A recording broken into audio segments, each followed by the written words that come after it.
Film ഗാരേജിലേക്ക് ഇവർക്കും സ്വാഗതം. നിങ്ങൾ പ്രേക്ഷകർക്ക് അറിയേണ്ട കണ്ണപ്പ എന്ന സിനിമയുടെ ആദ്യ ദിവസത്തെ ബോക്സ് ഓഫീസ് എസ്റ്റിമേറ്റ് റിപ്പോർട്ടുകൾ വന്നിരിക്കുകയാണ്.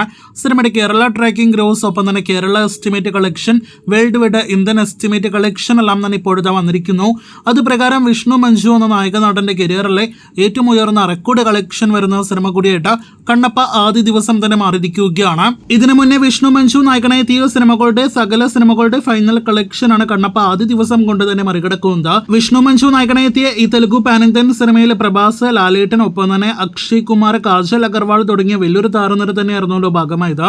ഇപ്പോഴത്തെ സിനിമയുടെ കേരള ട്രാക്കിംഗിലേക്ക് തന്നെ ആദ്യം വരികയാണെങ്കിൽ കേരളത്തിൽ കടുത്ത നെഗറ്റീവ് അഭിപ്രായമാണല്ലോ സിനിമ നേടിയെടുത്തത്.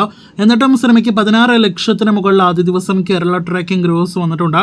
30 ലക്ഷത്തിലേറെ കേരള ഗ്രോസ് സിനിമ ആദ്യ ദിവസം തന്നെ ഉറപ്പാക്കിയെന്നാണ് നാം മനസ്സിലാക്കുന്നത്. ഒരു ഓക്കെ തുടക്കം മാത്രമേ നിലവിൽ സിനിമയ്ക്ക് കേരളത്തിൽ നേടിയെടുക്കാനായിട്ട് കഴിഞ്ഞിട്ടുള്ളൂ. എന്തായാലും 1 കോടിയിലധികം കേരളത്തിൽ സിനിമ ഗ്രോസ് നേടിയെടുക്കുമോ എന്നാണ് നാം ഉറ്റുനോക്കുന്നത്. കേരളത്തിൽ നിരാശാജനകമായ ബോക്സ് ഓഫീസ് തുടക്കമാണ് സിനിമയ്ക്ക് വന്നെങ്കിലും മറ്റെല്ലാ മേഖലകളിലും, പ്രത്യേകിച്ച് തെലുഗു സംസ്ഥാനങ്ങളിലെ വേൾഡ് വൈഡ് കളക്ഷന്റെ കാര്യത്തിൽ മിന്നുകയാണ് കണ്ണപ്പ എന്നാണ് നാം മനസ്സിലാക്കുന്നത്. ആദ്യ ദിവസത്തെ സിനിമയുടെ ഇന്ത്യൻ നെറ്റ് കളക്ഷൻ മാത്രം 10 കോടി കടക്കാൻ സാധ്യതയുണ്ട്. 15 കോടിയിൽ പരം ഇന്ത്യയിൽ ഗ്രോസ് കളക്ഷൻ പ്രതീക്ഷിക്കുന്ന സിനിമയ്ക്ക് വേൾഡ് വൈഡ് കളക്ഷനായിട്ട് ആദ്യ ദിവസം 20-25 കോടി റേഞ്ചിൽ കളക്ഷനാണ് പ്രതീക്ഷിക്കുന്നത്. ഇതിനോടൊപ്പം തന്നെ തെലുഗു സംസ്ഥാനങ്ങളിൽ ഒരുപാട് ഹൗസ്ഫുൾ ഷോസ്, ഒപ്പം തന്നെ ഫാസ്റ്റ് ഫിലിംഗ് ഷോസ് ആണ് സിനിമയ്ക്ക് നടന്നുകൊണ്ടിരിക്കുന്നത്. ബുക്ക് മൈ ഷോയിലും സിനിമ മികച്ച ടിക്കറ്റ് വിൽപ്പനയോടെ മണിക്കൂറിൽ മുന്നേറുന്നു.